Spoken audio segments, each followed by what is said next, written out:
Welcome. Today we're talking Las Vegas and Atlanta markets with Bob Maricich, International Market Center CEO, and Dorothy Belshaw, who is Chief Marketing and Digital Officer. And I was hoping to start with Atlanta since it's the closer of the two. And, the question initially just is, how did IMC arrive at the decisions on how to approach Atlanta market given the particular circumstances you had to confront? But first, thanks for reaching out and including us in this. It's been a journey. I think the one constant through the journey is we didn't want to get too far out over our skis in terms of here's what's going to happen, 4 months from now. The situation, I think everybody would agree, is so unknowable when you get out more than 60 days. And, on that journey, there's been a constant, and that was whatever we do, we have to do with the utmost safety. And we have to convince ourselves, and we're the utmost, the biggest critic of what that standard of safety should be. And then, the second part of that is what do our customers want? And, at times that could be, a bit ambiguous because there are some customers that desperately want to have, a market. And there are buyers that need it. There are sellers that certainly need it. And then there are others that are just uncomfortable with any sort of gathering whatsoever, no matter how safe you can make it. So in that context, we did a couple of things that were very definitive. One was we've done 2 surveys. Stacks is a survey firm that we use, so we could gauge the customer's interest and what was important to them. Will they fly? When will they fly? Are they comfortable driving, staying in a hotel? Are there any circumstances you wouldn't come? And so, we gathered that data. The second thing, and most important thing, in the context, we're going to be in business, for the next 100 years, I hope, is how do we do it most safely? And so there we put together a group of our most senior people, hired as a consultant, the head of infectious diseases for Emory Medical School and an epidemiologist. And we searched, best practices within the gaming community, within the mall business, within offices. And those, and we came up with protocols and guidelines that I think you're aware is available on safelytogether.com.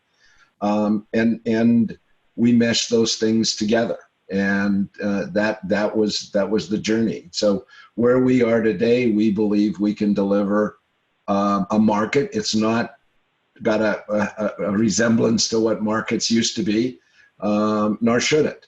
And we can do it safely.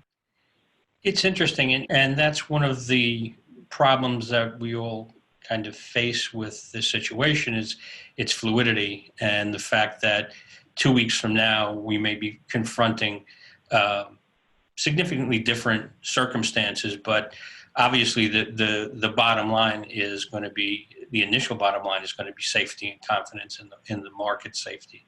But when you were assembling the idea of how you were going to do the Atlanta market, what were some of your business goals? What were kind of some of your bottom lines? What did you say? We need to deliver these things in terms of making the market as effective for our customers or our, lessees and our buyers as possible. Well, I think, first of all, there's no bottom line in an environment like this. It's disappeared. And so, we bought just shy of $500,000 of personal protective equipment,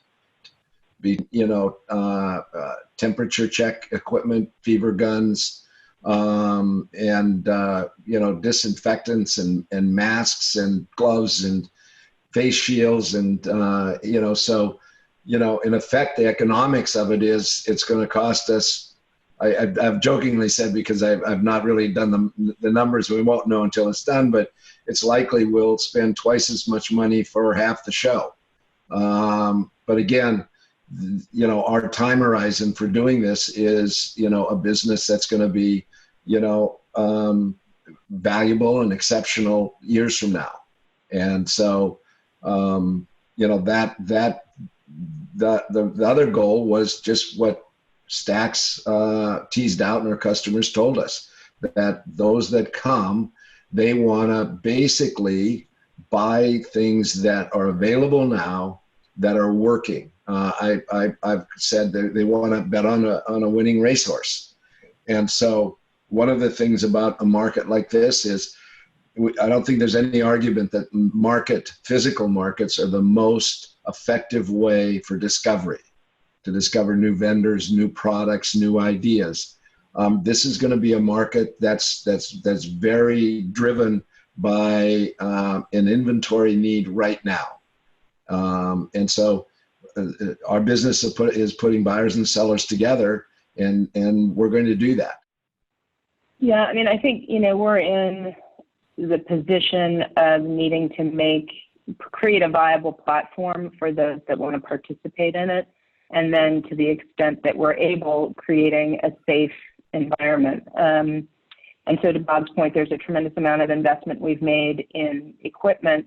And we've also sort of changed our process and procedures. So we're going to talk a little bit more about this, I think, later on. But we aren't having any live events at market, any live seminars at market, anything that requires a gathering of more than 50 people. We aren't doing that. We've created a contactless registration environment, so buyers must register in advance. They're barcoded. They don't get a paper badge. They don't stop at a desk. They move straight through, get their temperature taken, their barcode scanned, and then they're straight in. I think these are back to business. These are back to business opportunities. This is about buyers that need products and vendors that have inventory available. There's low tolerance for risk in terms of what they're buying, and they want to make sure that whatever they're buying can ship.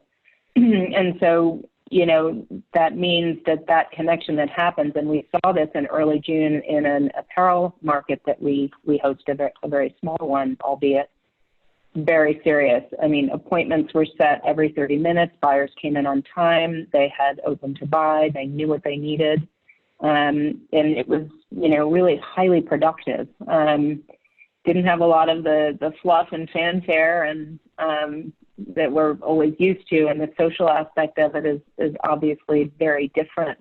But that's what recovery is going to be about. It's going to be about getting buyers and sellers together however they choose to transact.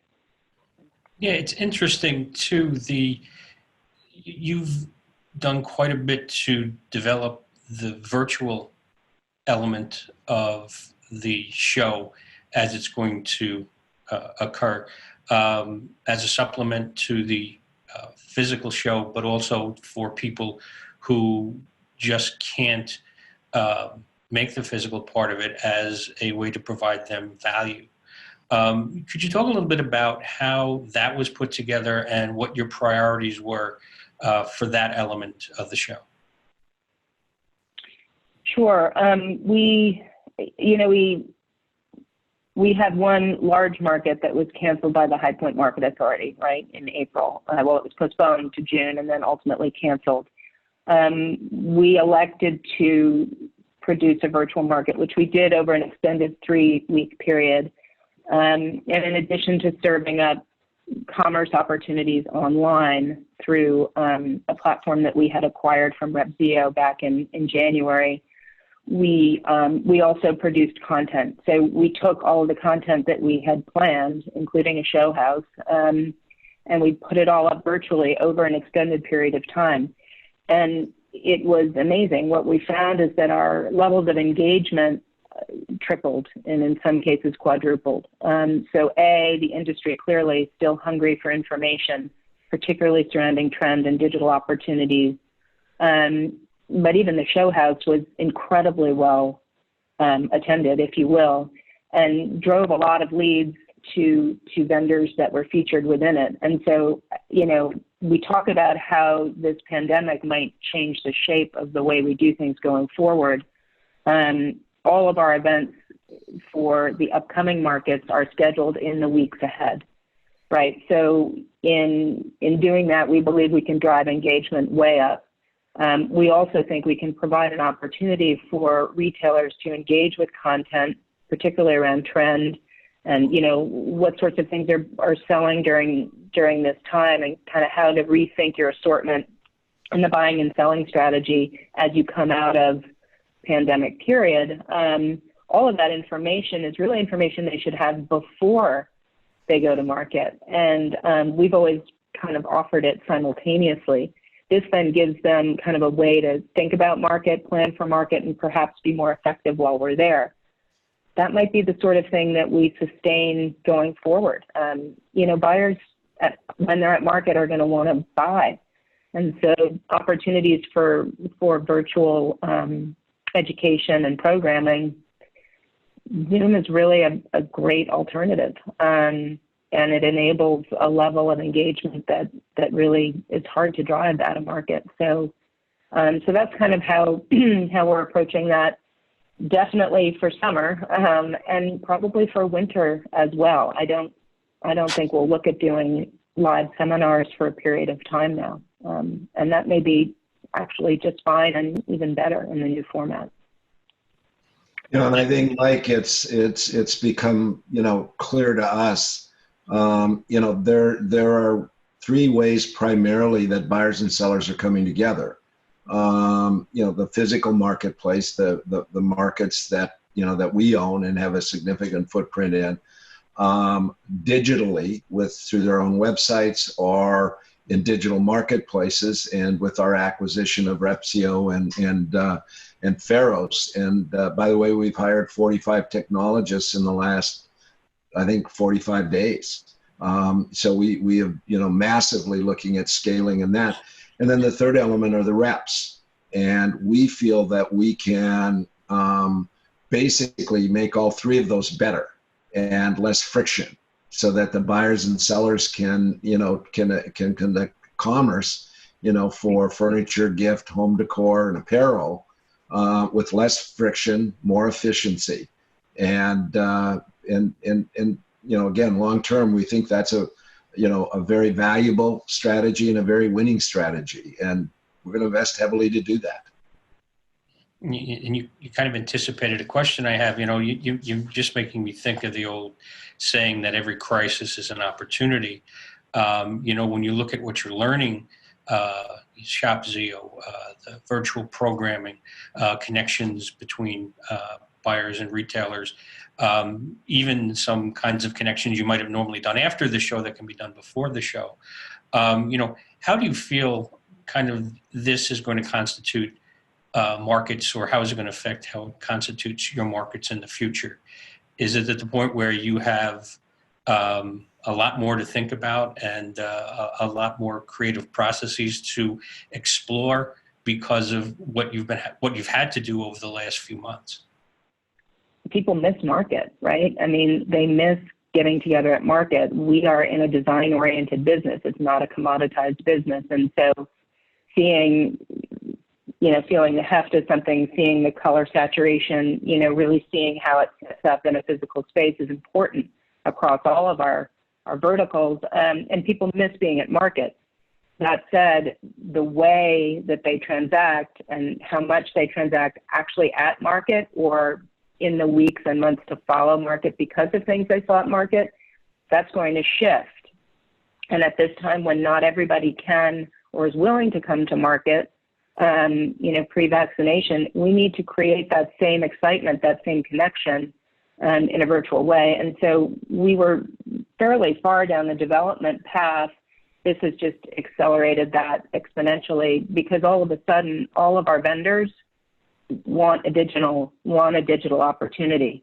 I mean, we offered ShopZio just as this was beginning, so at the very end of April, and we had hundreds of new companies that came on the platform and tens of thousands of SKUs, and the transaction volume, I don't know, quintupled within 6 weeks. from what, it had been on RevZio. So the need, the openness, the readiness is what has really changed. And I think, Mike, technology has changed and in many cases disrupted businesses, in every element of the economy.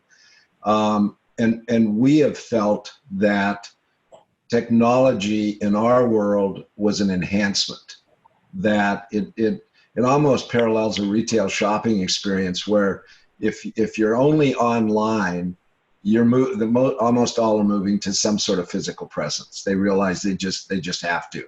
And if you're just physical, you better have a web strategy, you better have a social media strategy, et cetera. And we've done the hard part in terms of the physical size with 20 million square feet and 3 cities. The technology side is where we see the greatest enhancement. You've never heard us say that we thought technology was going to disrupt market and certainly not obviate market. And the simple reason is that buyers and sellers want to get together physically. And that as long as there's that demand, we'll cover that base. But the technology enhancement is really exciting.